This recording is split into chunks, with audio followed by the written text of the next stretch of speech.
just want to just emphasize in a couple of minutes some things that I think should be fairly evident. But we are large and in charge, and we are only going to get bigger.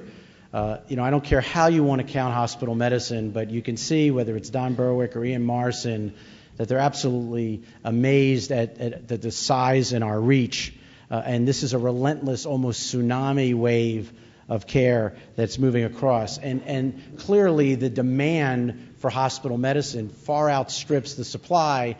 And I guess if you're sitting in this room as an employer or a manager, that's bad news. But for most of you, that meant a $30,000 a year pay bump in our last survey.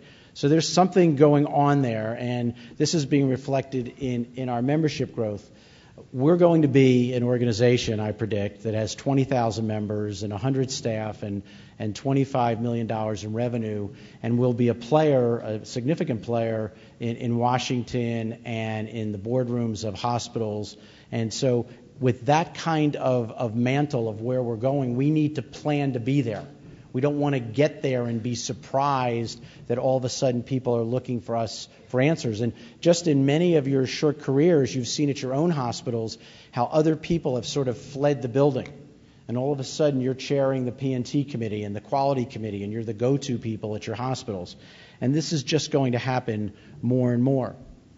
And I think the fundamental strength of hospital medicine, besides its size and its growth, and the fact that we're sort of fairly versatile in accepting new roles, is that we have been able to maintain a fairly big tent. And there are 4 or 5 societies that represent gastroenterology. There are 3 or 4 societies that represent allergy. And we are sort of the big home for hospital medicine.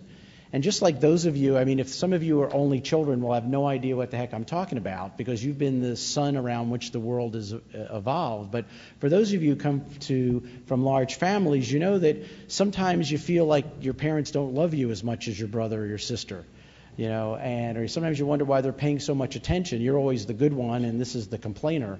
And, sometimes, as we try to keep all of you together and try to listen to everything, that it gets a little hinky for the leadership. But let me just say once and for all that we love you. We love all of you. But sometimes we don't like you, but we love you. And so we're trying to do this amalgamation of private practice and academics. And it isn't like that this should be adversaries. It's just that everybody has special needs. And we try to meet them. But it's more than just academics. There are teachers and researchers.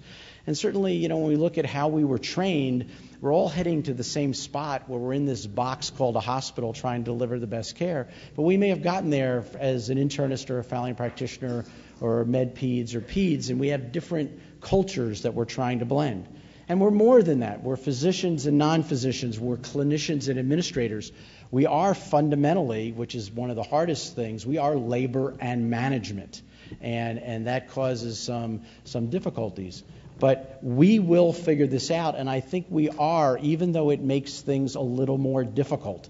And at times, one group of people feel that they're running very hard down the road to try to accomplish something that's very difficult, and they've got somebody pulling on their leg to pull them in a different direction. But I guess at the end of the day, I'm the one that's trying to help us all sort of mix this together. And so probably at any one time or another, any one of these subsets of groups have felt that SHM doesn't get them.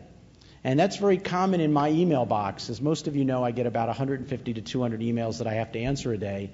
And it's not unusual for me to get consecutive emails where I'm being railed upon because we have totally abandoned academic hospital medicine, only to find that the next email says that we are a wholly owned subsidiary of academics. So we must be getting it right. So if you feel at sometimes that we don't get you, just please write us and let us know. But I want to tell you that we are trying to take the idea of a Big Tent and put our words into action. We recently held a workforce summit, and we're looking for areas, and that has forced us to be much more aggressive in this next year of reaching out to the family practitioners, not just inside us, but to the AAFP, and reaching out to nurse practitioners and PAs, not just inside our organization, but at their organization, and looking at how we tell medical students and residents what an absolutely incredible career this is and why they should come join us. And as you heard from Rusty, we are a force. We're the little engine that could. We keep showing up in places in Washington, and people wonder, why are we there and the AMA's not there, or the ACP's not there, or the ACC, or these big organizations that have been around for 100 years. I'd like to think that when the phone answers, we're there and we say yes, but I think it's because we have created an emphasis where we say we're not here for more power for hospitalists. We are not here for more money for hospitalists. We are here because at the end of the day, whatever the rules are, however things need to be done on the front lines of healthcare, we're going to have to figure out how to make this work. And we're willing to be measured, and we're willing to do the work. But just let us be part of the design so that we can help everybody get it right. And this is a very different thing that people in Washington, that policymakers have heard from organized medicine. And it's a compliment to all of you that you are young, enthusiastic. You have not become the cynics that people in my generation have had, and that you are willing to do the hard labor. I think you've heard also from Rusty how we're involved in performance and standards. We're looking at, we feel, for those of you who are academic hospitalists in the audience, you have chosen a career that is valuable, necessary, and very difficult.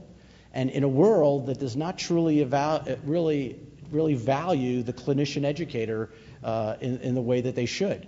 And you also are coming into an area where you're growing so rapidly, you don't have the mentors. There are not, I think we talked about it yesterday, there are 3 full professors in all of hospital medicine. So who are the mentors and how will we get there? And so under the leadership of Mark Williams and Jeff Weiss and Jeff Glasheen and Scott Flanders, we have gone about developing an academic boot camp. And we have started the first leg here with a sold-out course. We're going to identify the needs of the academic hospitalists, and we're going to meet those needs. We're going to be talking more in the future about a research network we helped to develop with the leadership of David Meltzer and others. And we're very much involved with David Zipes and Jack Persolet in a pediatric hospital medicine conference where we gather 350 or 400 hospitalists together. We're talking to the C-suite. We've published a book. What we've done is we've basically convinced the C-suite to take the world according to hospital medicine, and that becomes their mantra to their audience, the CMOs, et cetera. We have been very visible, and this is important. We need to have that audience understand and get you. We are attempting to recognize the great things about hospital medicine.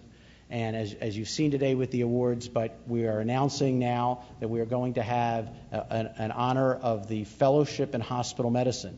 And this will be something where we will attempt to identify who are the people who have made a career in hospital medicine and will proudly earn the honor of FHM. And for those of you who are beyond the pale, we're going to have a senior fellow in hospital medicine and a master's in hospital medicine, and you'll be hearing more about this.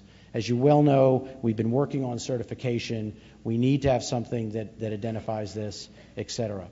And then, furthermore, we're heading into new things that you'll hear more about. We may even get into something like having MySpace or Facebook for hospitalists, so you can have some social networking. As you well know, Google and others are getting into the personal healthcare record. These are all places that a personal healthcare record would give you the ability, if it was done right, to know everything about that patient that shows up at the hospital and for you to transmit that message out.